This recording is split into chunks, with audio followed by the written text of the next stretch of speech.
Welcome to Battleground Politics. I'm Lauren Mayk. 2024 is starting with a lot of change in Philadelphia City Hall. The city has a new mayor. It also has a new council president, Kenyatta Johnson. His ascent to this job might have seemed improbable to some not that long ago when Johnson was facing federal corruption charges, accused of taking bribes from executives of a nonprofit in his district. Johnson and his wife were acquitted, and his colleagues voted to make him council president, one of the most powerful people in the city. I sat down with Council President Johnson in City Council chambers on the eve of his first meeting at City Hall. It was his first sit-down interview as council president.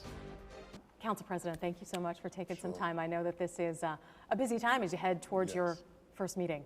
Yes, absolutely. But I'm excited to kick off the 2024 council session tomorrow, so pretty excited. Well, let's talk about what Philadelphia City Council will look like with you as council president. How will council be different with you as council president rather than a council president, Gerald Clark?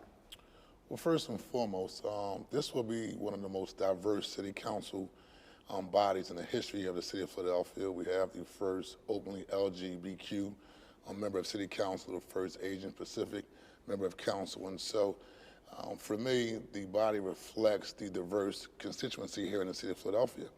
Also, we will be in person, not only in our council sessions, but also starting our council caucus tomorrow, as well as all future hearings moving forward, to send a strong signal to the residents here in the city of Philadelphia that we're open for business. And so it's going to be exciting times. How are you approaching the leadership role that you're now in? What's sort of your philosophy? Well, for me, it's about being collaborative and, most importantly, listening to the issues, needs, and concerns of my colleagues here in City Council. And so part of my role is making sure that their issues and concerns are heard, making sure they have a voice, and most importantly, a seat at the table when we make decisions about how we move the city of Philadelphia forward. And so being collaborative, but also on the ground and working in partnership with members of the community and other stakeholders who also have an interest in how our government operates. You will also be working with Mayor Cherelle Parker. She has talked about working with you. And we saw the two of you on stage at the inauguration, hands together, arms in the air. Yes, absolutely. Do you consider yourself a team? Absolutely. Most people may or may not know, when I was in the General Assembly as a state representative, I worked very closely with Mayor Cherelle Parker. And so we translated that same relationship when she became a member of City Council, and we have already started working collaboratively together on how we're going to both move the city of Philadelphia forward. What have you started working on so far? Well, sitting down and looking at, all the quality of life issues here in the city of Philadelphia that we're going to be working on, also looking at the issue of gun violence, and also looking at how we address the issue of housing and equality. But a lot of her agenda and my agenda are in alignment, and so we're going to be comprehensively tackling a lot of issues together. Is there anywhere where you do not feel that you're in alignment, that you're going to have to work through? Well, we haven't gotten to that point yet, but I also recognize that, there probably will be times where we may not be on the same page based upon what my colleagues may feel about different agendas. But nevertheless, I believe that we'll agree more than we will disagree, and we'll find a way to address those issues.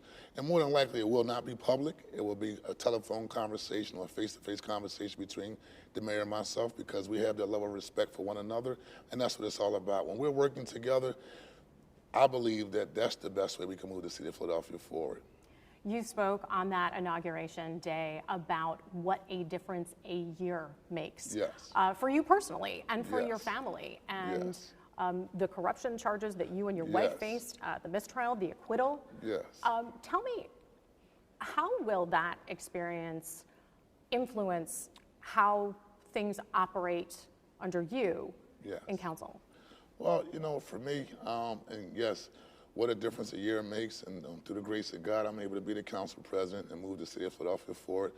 But as a council president, and even when I was a district council member, I've always did my due diligence in terms of making sure that everything I work on is transparent, making sure that the things I'm working on is from a level of accountability. And so I will continue in that same spirit as the council president moving forward. You've got new council members who are coming in. Again, given your experience and what you what you went through. Have you had conversations with them, frank conversations about absolutely. What to avoid, how to handle situations? Well, we recently just went through a 2-day training / orientation refresher for all city council members on a variety of different issues. And so for me, it's just making sure that they know the do's and the don'ts, and most importantly, the best practices, so you won't find yourself in a situation where a person is questioning your integrity. And so absolutely, that was part of the conversation.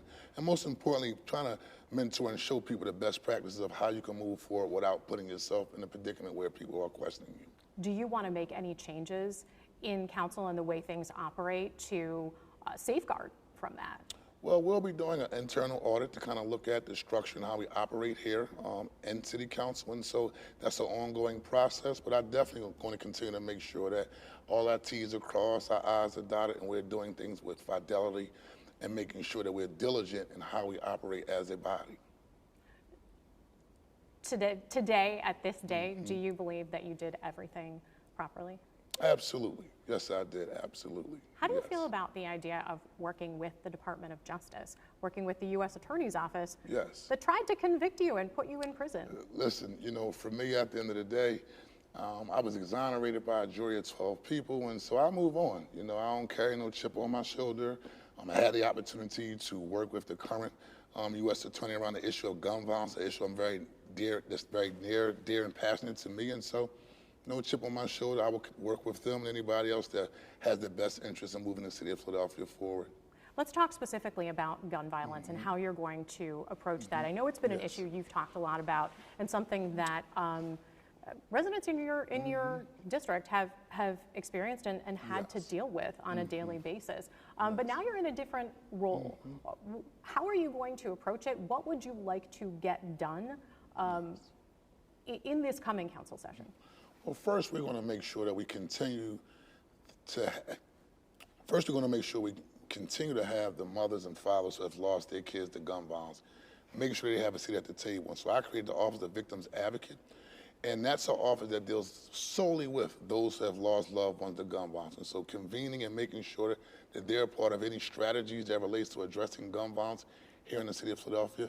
But also, we made great investments in focusing on supporting boots on the ground organizations. These are the credible messengers who are working day in and day out to keep the guns out of the hands of young people, which I believe is why you see right now a decrease in homicides and a decrease in shootings. That's from investing in areas that haven't seen significant investment over past years. Yeah, there was a lot of money that was given to those groups last year. You won't necessarily have the same amount of money available to you this year. How are you going to handle that? Are you going to look for money elsewhere? Do you still want those same groups to get money?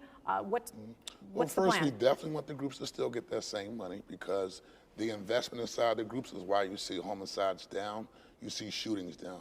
But I'm also a strong advocate of collaborating with our partners in Harrisburg, collaborating with our partners in the federal government in D.C., to make sure we're bringing those resources back here to the city of Philadelphia. Yeah, because some of that money was federal money. Absolutely, yes, and state money. And so continue that type of advocacy, I believe, will take us further, but also making sure we're strategizing and partnering with not only agencies such as the U.S. Attorney's Office, the District Attorney's Office, but also making sure we have a comprehensive approach to go after those who are selling illegal guns in the streets day in and day out. And that's key, because we know for a fact there are no gun factories in Point Breeze.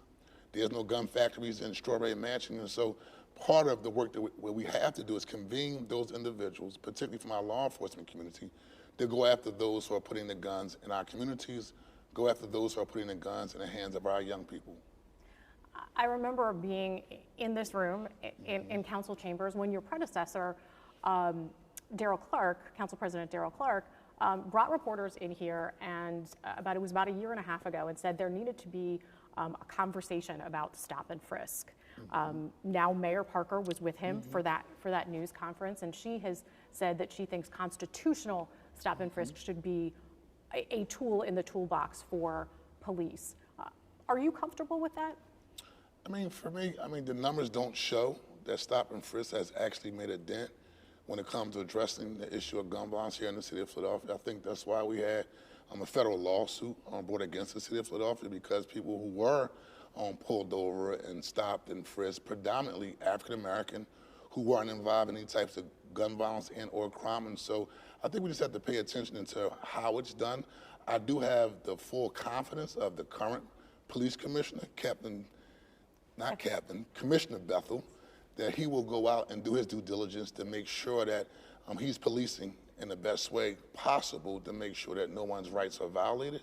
And so I'm looking forward to see what his strategy is as he come back and bring the mayor his plan and work in partnership with him to make sure that not only is public safety a priority, but we're going after those individuals who wreak havoc in our communities by carrying guns and flooding our streets with illegal guns. Have you had conversations with Commissioner Bethel about what his approach is going to be to the use of stop and frisk? Not at this moment. I had the opportunity to work with Captain Bethel when he was a captain in the 17th Police District. We were in the trenches day in and day out addressing the issue of gun violence. He has a passion and a commitment, particularly with helping young people, right? And so I know for a fact under his leadership, he definitely won't go about working to violate anyone's rights, all in the name of law and justice, all in the name of public safety. And so I'm pretty confident that when he comes back with his strategy, it will be one that would be pretty thorough when it comes to providing public safety for all the residents here in the city of Philadelphia. There is a new law in Pennsylvania that I know you spoke out against, known as Act 40, that would give power to a special prosecutor for crimes committed on SEPTA property, rather than that being handled by the district attorney, Larry Krasner. And I know you spoke out against that. Regardless of how you feel about it, though, the city might still have to pay for it. How are you going to approach that? Well, first and foremost, I spoke out about it because the city shouldn't have to pay for it. Two, Harrisburg, when it comes to them wanting to be supportive of the city of Philadelphia, there hasn't been in the past because there's a variety of different other pieces of legislation that we have passed that will allow us to address gun violence in terms of the report of lost and stolen guns, for an example. They won't give us the right to regulate those type of laws, but yet want to step in and say, we will give you a prosecutor to prosecute individuals on SEPTA platforms who get engaged in all types of crime and gun violence. And so for me, it was more of a political stunt, right? We will work in partnership with District Attorney Larry Krasner to still go after those who wreak havoc in our city of Philadelphia, rather than on a SEPTA L station or rather than inside our communities. And so for me, that's more about politics, but not actually getting down to the root causes and addressing why we're having gun violence issues and public safety issues here in the city of Philadelphia. And absolutely no, the city of Philadelphia shouldn't be paying for an outside prosecutor to do the job of the individual who we actually elected to be our prosecutor. So for me, it's more political theater than actually trying to address an issue. Do you think there's any way around paying for it, though? I mean, it says so in the law. Well, we're currently still reviewing it right now. I know District Attorney Larry Krasner is suing the Attorney General's office. I've been in contact with individuals in Harrisburg regarding my concerns, and so it's an ongoing conversation to see how this is going to be addressed, if and when they actually pick a prosecutor. Would you like to see, in addition to the lawsuit from Larry Krasner, do you think that the city should have any other litigation regarding that, or join in some way, some specific way? I'll just say we're currently reviewing all of our options and seeing what those options are. And so as we move forward, and with the conversation I'm having with individuals in Harrisburg, we'll make a determination that if this thing were even going to come to fruition, what our next steps are going to be as a city. Okay. Another thing that's going to be on your plate and on council's plate is going to be dealing with the possibility of a new 76ers arena and that proposal out there. First of all, before we get into what the process is going to be, what's your take on the idea of this arena where it's being proposed? Well, we're still reviewing, what that arena and that proposal would look like downtown. We haven't seen the report that's going to be coming out soon to determine what the feasibility of such an arena is going to look like down in a downtown area, what the economic impact is going to be. But I do think we need to do our due diligence and really look at the actual arena proposal on its merits. Mayor Parker has said there should not be a sort of knee-jerk reaction to just say no. Do you agree with that? Absolutely. Everybody should have an opportunity to weigh in, look at the project for what it is, right, the economic impact, and really do our due diligence. But we shouldn't just be a city of just no. Let's take our time. Let's look at the report when the report comes back.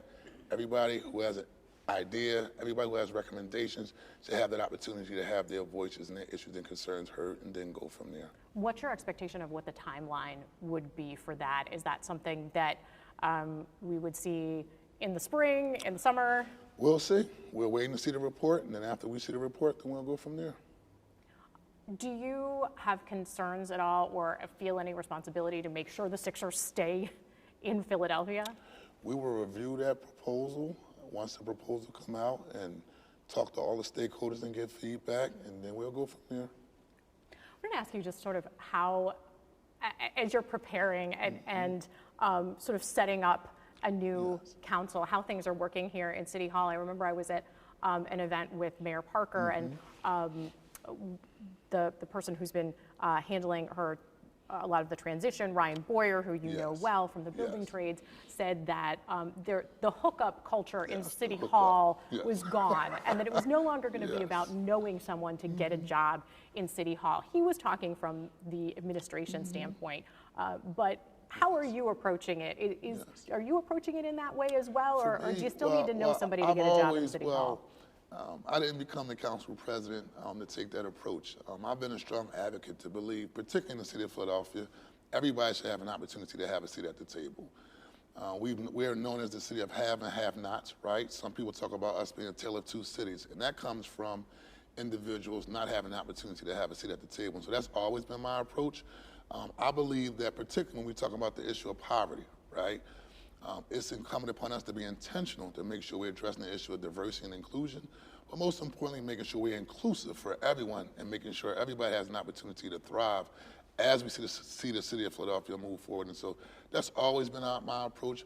I will say it's a new day when it comes to city council, and that's how we're going to approach everything in terms of a fresh new lens of how we approach city government.